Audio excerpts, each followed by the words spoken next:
So MK1 is about to be released, and we are still not 100% sure about who is going to be the main villain, like who's going to be the big boss of the classic arcade ladder, right? A lot of MK fans are hoping to finally see Onaga return as the main villain, and to be honest, me too, because I think it would be great to see him with these new graphics, and the new gameplay mechanics.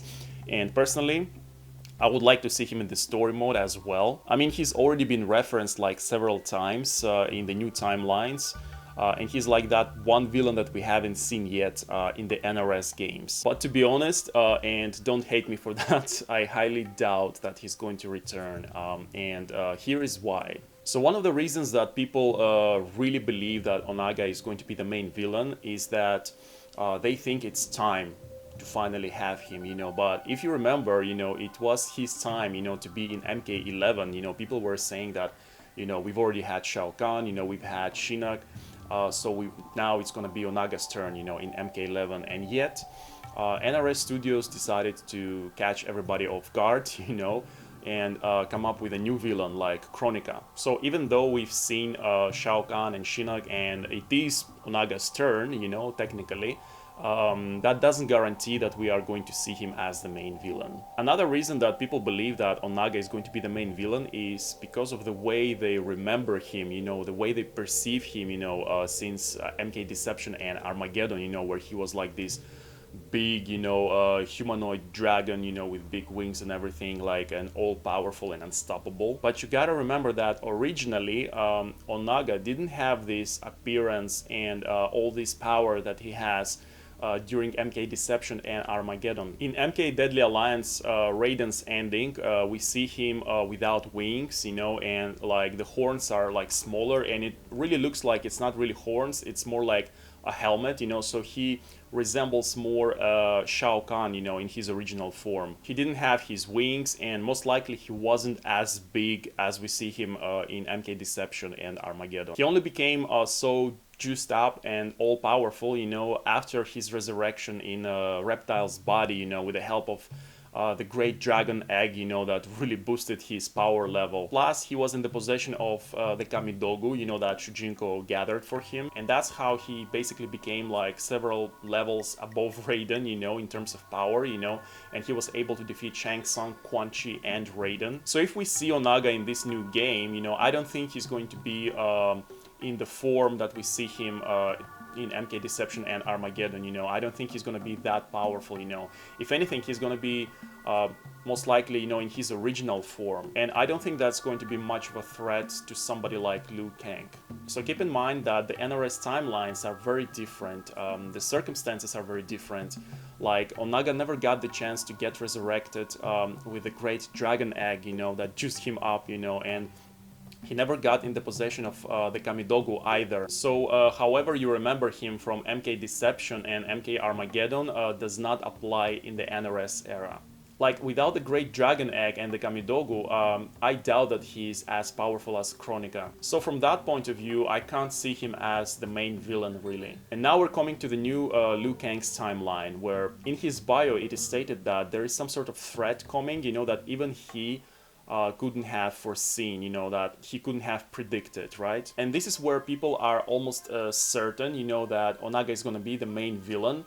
Why? Because they say like, okay, like Liu Kang was dead during the Deception and Armageddon events, so he didn't have any interaction with Onaga, so he doesn't know about him, and he doesn't know like what kind of a threat Onaga can pose to reality, right? But don't forget that Liu Kang was very much present during the Deception and Armageddon events.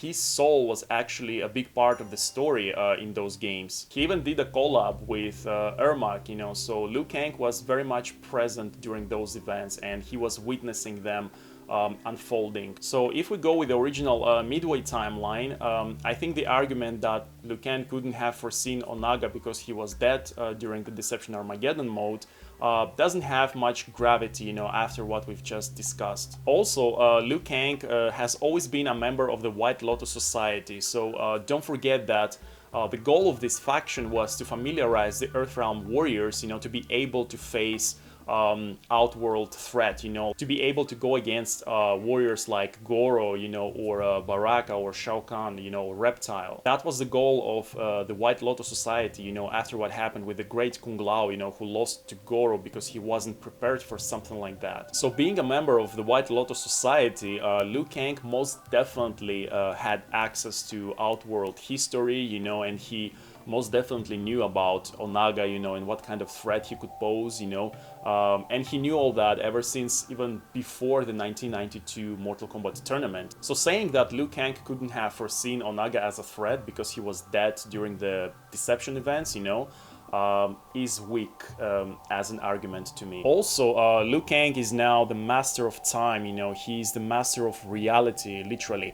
You know, he can see all timelines, he can create timelines. Right now, Liu Kang's headquarters, if you like, are outside of time and space, where he can see everything and everyone. And Onaga's origins are from within the realms, like from within the timelines, you know, and Liu Kang, you know, being outside of that, you know, he could have easily seen Onaga, you know, and his potential as a threat to all reality. So surely Liu Kang could have neutralized Onaga, you know, as a threat. And that's why I don't think that Onaga is going to be the main villain in this new game, at least not in the way that we remember him in MK Deception and Armageddon, you know.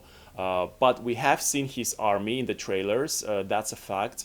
But then again, maybe it's General Shao who is controlling the undead army, right? And maybe if Onaga returns eventually, he will be resurrected in General Shao's body this time, you know, and not Reptiles, you know. And maybe that's why they've added the horns to Shao Kahn, you know, to kind of imply on something like that happening. I still think that Kronika is most likely the main villain, you know, maybe with Shang Tsung, you know, being the sub-boss or something, because she's a Titan, you know, and she can exist outside of time and space, you know, and that's how she escapes Liu Kang's sight, you know. Also, just so we don't spoil the joy, because a lot of people do want Onaga to come back, you know, as the main villain.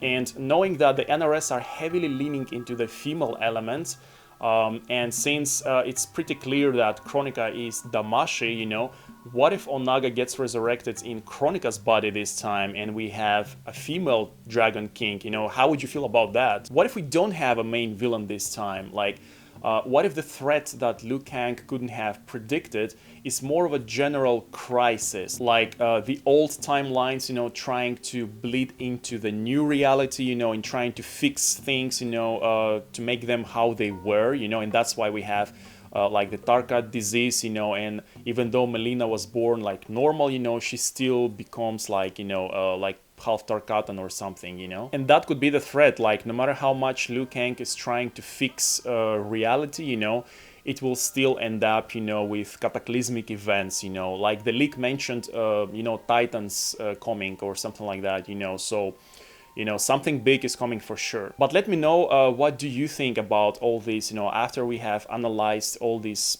points, you know, do you still think that Onaga is going to be the main villain? And you know, like this video is going to be very funny to watch if eventually we do get Onaga as the main villain. So yeah, I hope you enjoyed the video and let me know what you think about all this, and until next time.